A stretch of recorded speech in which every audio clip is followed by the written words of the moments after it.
रावण की नाभि में अमृत कैसे आया। आपने रामायण में यह भी सुना होगा कि रावण को अमरता का वरदान था।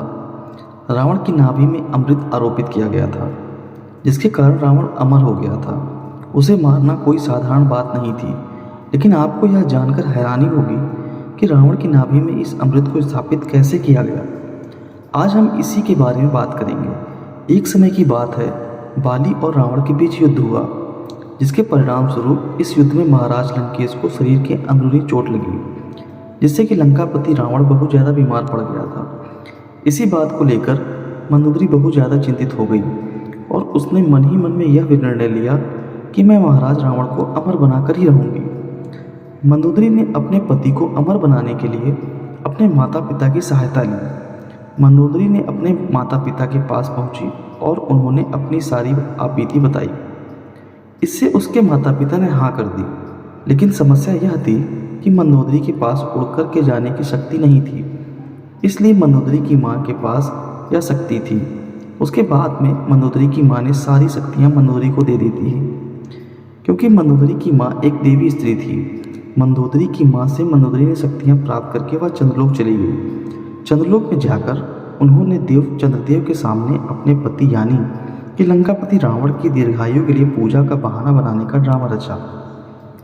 चंद्रदेव तथा वहाँ के देवता इस बात को समझ नहीं पाए कि मंदोदरी की चाल क्या है, मंदोदरी यहाँ क्यों आई है। वैसे तो साधारण व्यक्ति इस अमृत कलश के कुंड को नहीं चुरा सकता, क्योंकि मंदोदरी के पिता द्वारा उसे स्वर्ग लोक में स्थापित किया गया था।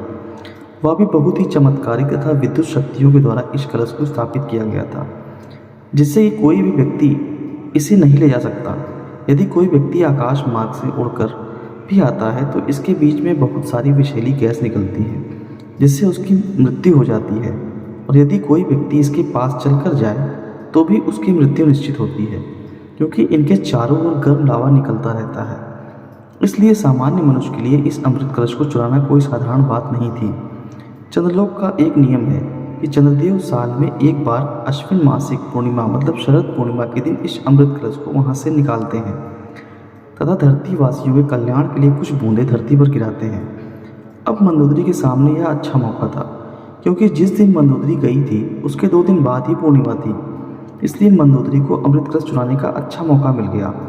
जैसे ही पूर्णिमा की रात्रि को चंद्रदेव ने अमृत कलश वहाँ से बाहर निकाला, तभी रावण की पत्नी मंदोदरी ने मौका पाकर के अमृत कलश को चुरा के भागने लगी, जिसके कारण देवताओं को इसका पता चल गया और देवताओं ने मंदोदरी का पीछा किया। पीछा करने पर मंदोदरी बहुत ज़्यादा ही घबरा गई और उसने अमृत कलश को देवलोक में एक खिड़की में अमृत कलश को छोड़ दिया तथा उसमें से अमृत की कुछ बूंदों को अपनी अंगूठी में भर करके उसके ऊपर ग्रह का नग लगा दिया और अपने साथ लेकर आ गई। मंदोदरी अमृत लेकर धरती लोक पर पहुंच गई थी।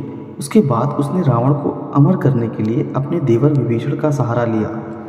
वह एकमात्र लंका में ऐसे व्यक्ति थे जो कि धर्म, पूजा पाठ तथा सकारात्मक प्रति के विचारधारा वाले व्यक्ति थे। मंदोदरी ने यह सारी घटना विभीषण को बताई। पहले तो विभीषण ने उसका विरोध किया, मगर मंदोदरी के बहुत समझाने के बाद वह तैयार हो गया। लेकिन विभीषण ने एक शर्त रखी कि इस बात का पता हमारे दोनों के अलावा और किसी को नहीं होना चाहिए। इस बात से रावण की पत्नी मंदोदरी भी सहमत हो गई और उन्होंने शरद पूर्णिमा के दिन ही इस अमृत की बूंद को रावण की नाभि में अमृत स्थापित करने का निर्णय लिया। पूर्णिमा की रात्रि को मंदोदरी तथा विभीषण ने रावण को अशोक वाटिका में बुला करके मदिरा के साथ कुछ जड़ी बूटियाँ पिला करके रावण को बेहोश या अचेत किया गया। रावण की अचेत होने के बाद कमल नाल पद्धति द्वारा विभीषण ने उस अमृत की बूंदों को रावण की नाभि में स्थापित कर दिया, जिसके कारण रावण अमर हो गया। अब रावण का सिर भी कट जाता है तो भी वह जिंदा रहेगा। मेडिकल साइंस में नाड़ी का संपूर्ण ज्ञान जिसको होता है उसको वैस्कुलर सर्जन बोलते हैं। पूरे विश्व में विभीषण उस समय का एकमात्र वैस्कुलर सर्जन था। इस प्रकार रावण की नाभि में अमृत स्थापित किया गया। अमृत रावण की नाभि में स्थापित क्यों किया? क्योंकि जो अमृत की बूंदें मंदोदरी रावण के लिए लेकर आई थी वह पर्याप्त नहीं थी। हमारे शरीर में समस्त नाड़ियों का केंद्र नाभि में होता है, इसलिए यदि नाभि में अमृत को पहुंचा दिया जाए तो यह हमारे शरीर के हर नाड़ी में पहुंच जाता है। इसीलिए विभीषण ने नाभि को ही चुना, इससे रावण अमर हो गया था। बाकी की रामायण तो आप जानते ही होंगे।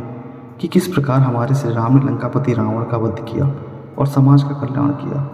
दोस्तों, उम्मीद करता हूँ यह धार्मिक तथ्य आपको पसंद आए होंगे। अगर पसंद आए हों तो वीडियो को लाइक करें, शेयर करें और चैनल पर नए हों तो चैनल को सब्सक्राइब करना ना भूलें। धन्यवाद।